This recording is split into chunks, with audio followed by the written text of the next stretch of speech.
hayalan si kecil. Do you like my trip?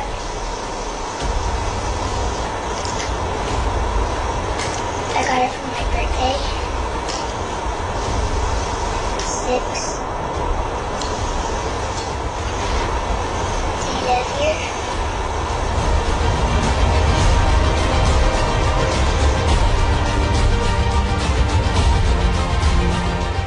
Pemirsa beriman, terutama yang sudah menjadi orang tua, pernah nggak sih kadang melihat anak berperilaku aneh seperti bermain dan berbicara sendiri seakan ada orang lain di dekatnya? Pasti sebagian orang tua mulai khawatir ya jika perilaku tersebut nggak hanya terjadi sesekali saja, tetapi berulang-ulang. Nah, kira-kira hal tersebut berbahaya nggak ya pemirsa? Kita simak yuk pemaparannya berikut ini. Teman hayalan dari pandangan psikolog.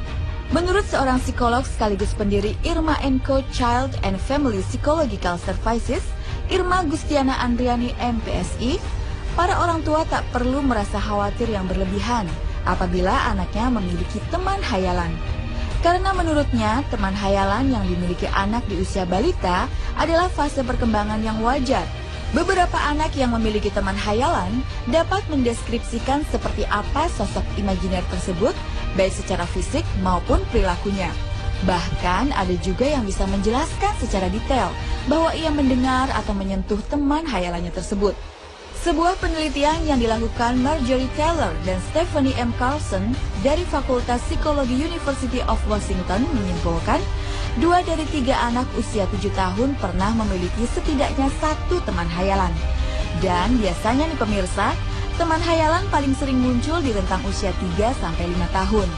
Beberapa anak bahkan masih memiliki teman hayalan sampai usia 7 tahun. Namun memang tidak semua anak mengalami fase yang satu ini. Penyebab anak memiliki teman hayalan. Pemirsa beriman, apa aja sih yang membuat seorang anak memiliki teman hayalan? Ternyata penyebabnya beragam. Pada anak normal, memiliki teman hayalan adalah bentuk pengembangan kreativitasnya. Sementara pada anak dengan kasus trauma tertentu, bisa jadi sedang mencoba mengatasi rasa tidak nyamannya melalui kegiatan bercerita dengan teman hayalan yang ia ciptakan. Selain itu, ada penyebab lainnya loh pemirsa, seperti anak merasa kesepian atau tidak memiliki teman, dan anak yang pernah mempunyai pengalaman negatif.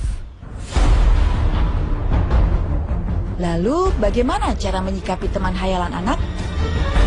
Seiring bertambahnya usia anak kita, teman hayalan ini sebenarnya akan hilang dengan sendirinya, digantikan dengan teman nyata yang ada di sekeliling sang anak. Maka dari itu, sebaiknya jika anak memiliki teman hayalan, kita sebagai orang tua jangan panik, tapi berusaha untuk lebih dekat dan banyak berinteraksi dengan anak. Kita juga harus lebih banyak mengajak anak bermain dengan teman-teman sebayanya dan tidak membiarkan si anak terlalu asik dengan teman hayalannya. Apalagi jika komunikasi antara si anak dengan teman hayalannya sudah menjurus ke arah sikap kasar. Dalam agama Islam, jika anak memiliki teman hayalan yang merupakan imajinasinya, sebenarnya tidak ada kaitannya dengan hal gaib. Selama tidak ada interaksi dengan jin, maka tidak ada masalah secara syariat. Namun, jika teman hayalan tersebut berupa hasil melihat penampakan makhluk gaib atau jin yang selalu mengikuti anak dan mengajaknya berbicara, maka sebaiknya perlu penanganan secara syariat, misalnya dengan ruqyah. Karena memang sejak kita lahir sebenarnya telah ada setan yang mengganggu. Seperti sabda Rasulullah SAW, setiap anak manusia pasti diganggu setan ketika dia dilahirkan, sehingga dia teriak menangis karena disebut setan, kecuali Maryam dan putranya. Hadis riwayat Bukhari 3431. Selain itu, jika gangguan tersebut dibiarkan, dikhawatirkan akan membuat si anak lebih jauh berteman dengan jin atau setan, yang mana hal tersebut sangat dilarang dalam Islam. Sebagaimana di dalam sebuah ayat, Allah Subhanahu wa Ta'ala berfirman yang artinya, dan bahwasanya ada beberapa orang laki-laki di antara manusia meminta perlindungan kepada beberapa laki-laki di antara jin, maka jin-jin itu menambah bagi mereka dosa dan kesalahan. Quran Surat Al-Jin ayat 6.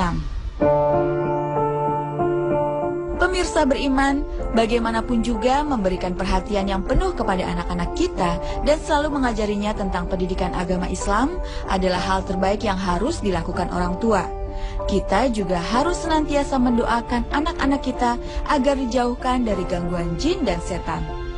Doa yang diucapkan Rasulullah SAW ketika memohonkan perlindungan untuk Hasan dan Husain cucunya berikut ini bisa kita amalkan.